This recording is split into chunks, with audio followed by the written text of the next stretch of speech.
Oxford United versus Liga Indonesia All-Star berjalan cukup menarik. Pada laga ini Oxford United berada di atas angin dan berhasil menang cukup telak. Ya tentu saja dari segi kualitas pemain dan segi permainan. Namun sebelum kita lanjut ke pembahasan terlengkapnya, alangkah baiknya bagi kalian untuk menekan tombol like terlebih dahulu. Dan yang belum subscribe, tolong subscribe channel ini, karena satu like dan satu subscribe dari kalian itu ternyata bisa membantu pemerintah dengan mengurangi satu pengangguran yang berada di Indonesia. Dan kalau sudah, terima kasih. Sekarang, ayo kita gas ke pembahasan. Oxford United jauh lebih unggul dari Indonesia All-Star.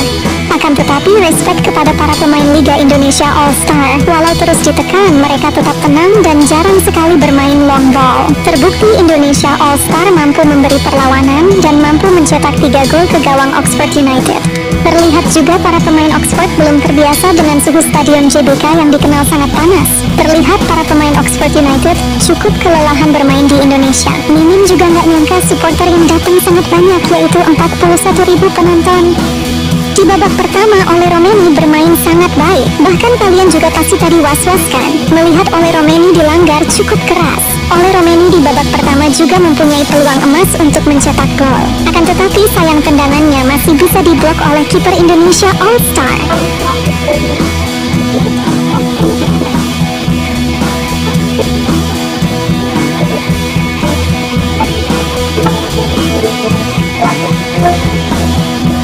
Dan berikut cuplikan gol laga Oxford United versus Indonesia All-Star hari ini.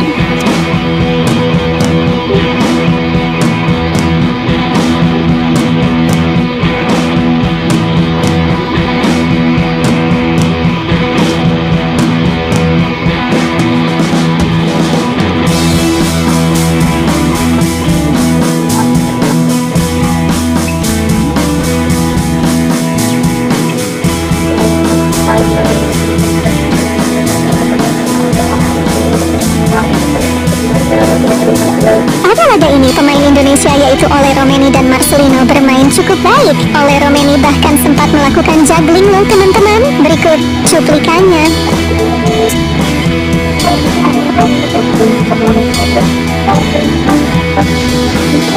Gokil memang Mang Ole ini ya.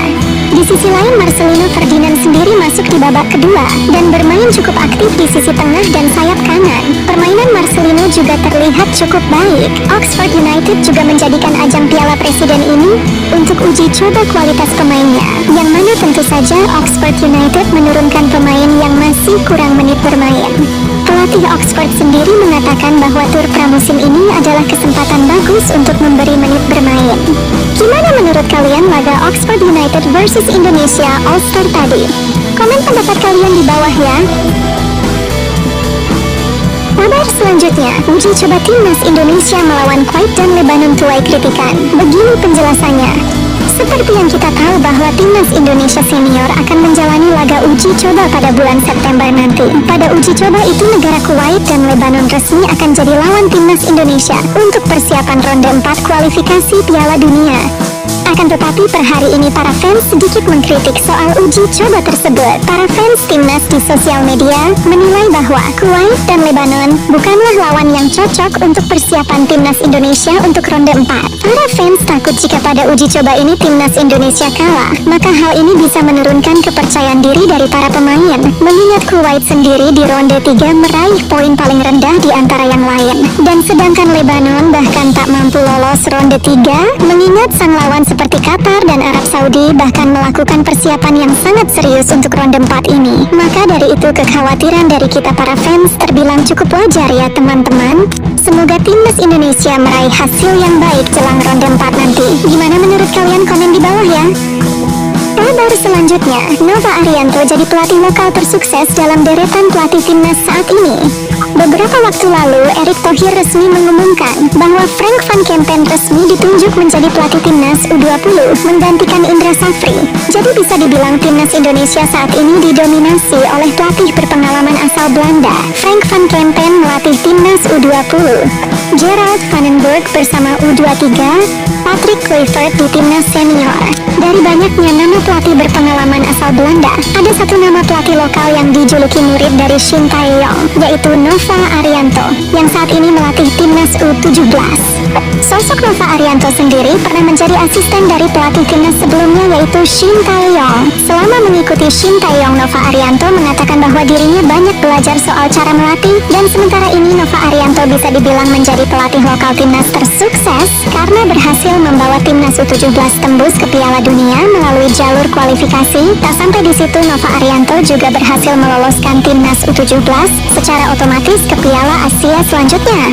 Ya, histori pencapaian Nova Arianto ini terlihat begitu mirip dengan Shin Tae-yong. Maka dari itu, para fans timnas berharap jika pun timnas U17 gagal di Piala Dunia, maka PSSI harus tetap mempertahankan Nova Arianto. Mengingat fisik dan mental pemain timnas U17 sudah berhasil dibentuk. Bahkan latihan fisik dari Nova Arianto mendapat pujian langsung dari Gerald Vandenberg. Maka dari itu, Nova Arianto dinilai sebagai pelatih lokal terbaik saat ini. Gimana menurut kalian? Komen di bawah ya.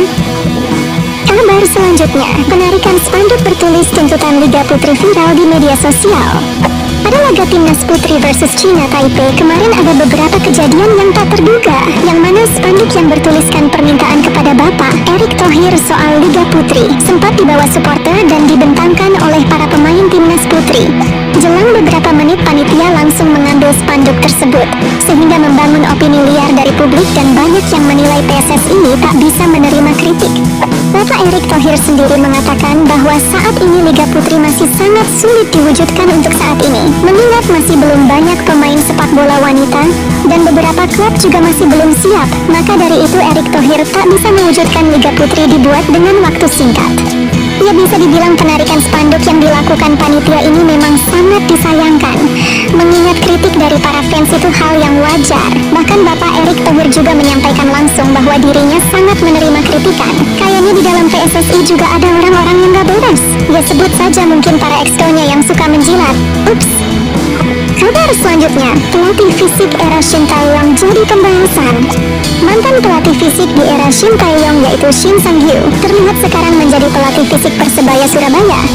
Dalam video memperlihatkan bahwa pemain Persebaya semuanya terkapar akibat latihan fisik yang diterapkan oleh Shin Sang-gyu, mengingat pelatih fisik ini dikenal sangat kejam.